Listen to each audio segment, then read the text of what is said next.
He sanded down the cheapish Chinese cello varnish to a matte opaque varnish and darkened this with stain, then put it on a single thin coat of do-it-yourself varnish. Looks, feels, sounds much better. Pretty. Okay. Hello, back again. This is Edgar from Cremona, Italy. And today it's Q&A time. Let's see all the questions. Years ago, I had time sometimes to answer them all. It's too many. But today I just pick out a few ones, the best ones, the flowers.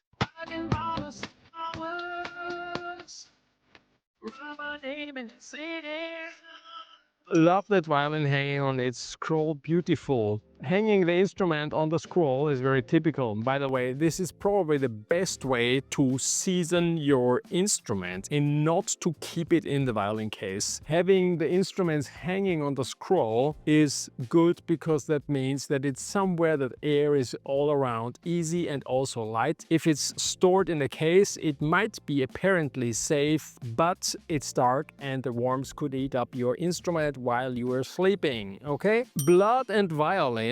Regarding the stop the buzz, why does the violin buzz? Why hidden problems no one talks about? I love the dirtier sound people used to always have than now. Okay, so they refer to the dominant string. When it is too clean now, it can sound so harsh. I can somehow agree with it because everybody wants to be more powerful than the neighbor next door, and then at the very end they're all like too heavy and too, I know. I love obligato strings to get back the darker tones. Okay, this is something I can understand. With guitars, a lot of people I've met feel to have a perfectly flat neck. It's not true, but it's best have it set up like you said for violin. Yes, that's true. On a guitar, without tension, the neck is flat and you take away with the rod inside completely the tension and then you make it flat. And then when you pull up the strings, then you have the rod and you can adjust the curve a little bit. On a classical guitar, you don't have a rod. Without the strings, it is actually straight. And as soon as you put on the strings and you would double check your neck, it is made in a way that it is nicely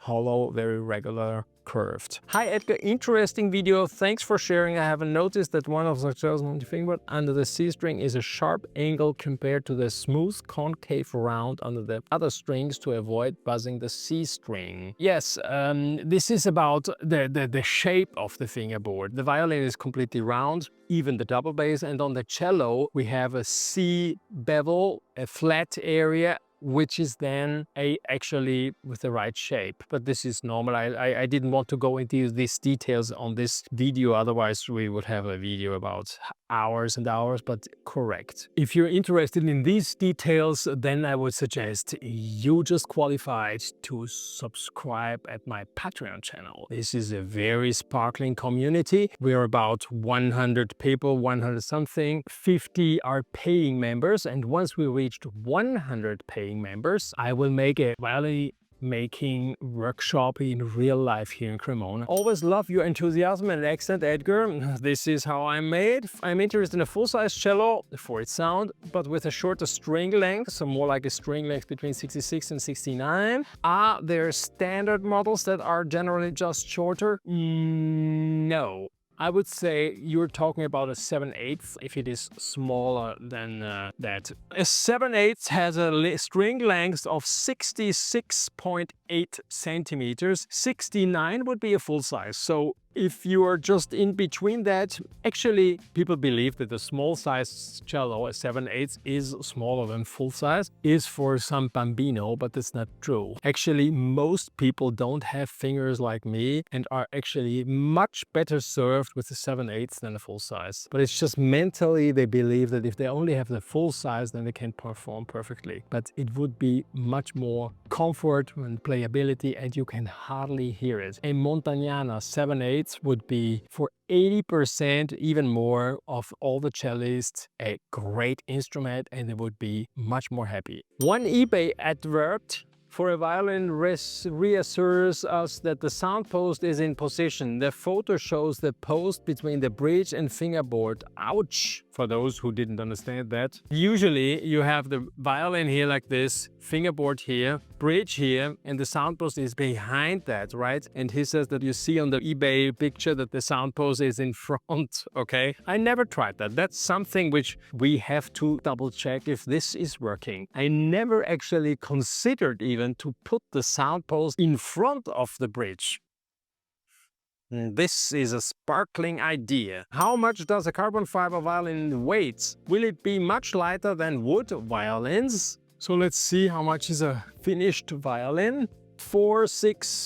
6 grams. More or less, I would say they weight more or less the same. If it's a classical shape just like this and out of carbon fiber, it's even over 500 grams, 530. And if it is a special shape without corners, a little bit more modern, like this Clark or other companies, it's 320, 350. So it's more or less the same.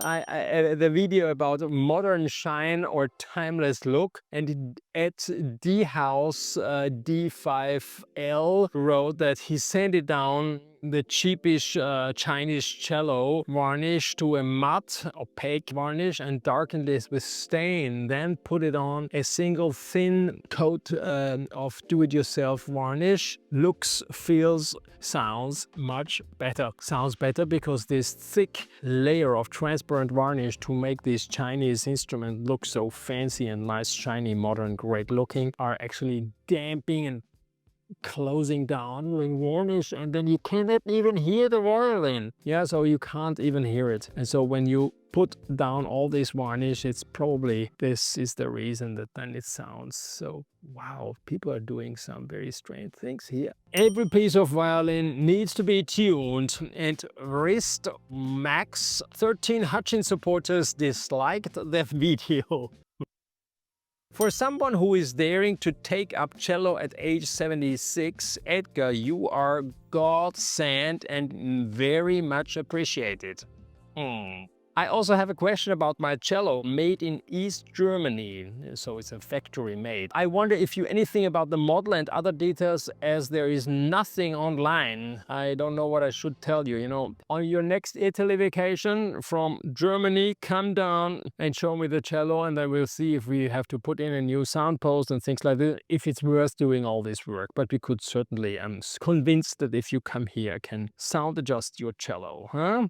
Utterly fascinating stuff. Too late for me, but maybe in my next life I could make a violin, maybe a few. I would say it's never too late. I have seen people starting with 70, with 80 years starting to make instruments, so it's never too late. I would get Edgar build me a Josef Rocker copy just like my father's, and that's what I'm waiting for, because this is challenging and I'm waiting for things like this. So write me an email or write me your address here, and I'm looking forward to make you the Josef Rocker. I have a full-size cello. What size of fine tuner should I buy? I think you should buy a cello fine tuner, just if this is your case. If you have a wooden tailpiece, you could consider to leave this and put, instead of fine tuners, you put the Wittner precision pegs. You can easily buy them, but it's not that easy to fit them. You could consider to bring this cello to a violin maker. If you're around Cremona, you could come and bring it to us. You bring it in the morning, and in the evening you go home with a great sounding and easy to tune cello. Thank you, Edgar. Love your videos. I could not make out the ingredients of your wood preparation. Can you please spell them out for me? Maybe it's my 70-year-old ears. You see, people 70 years are here, curious and searching. Casein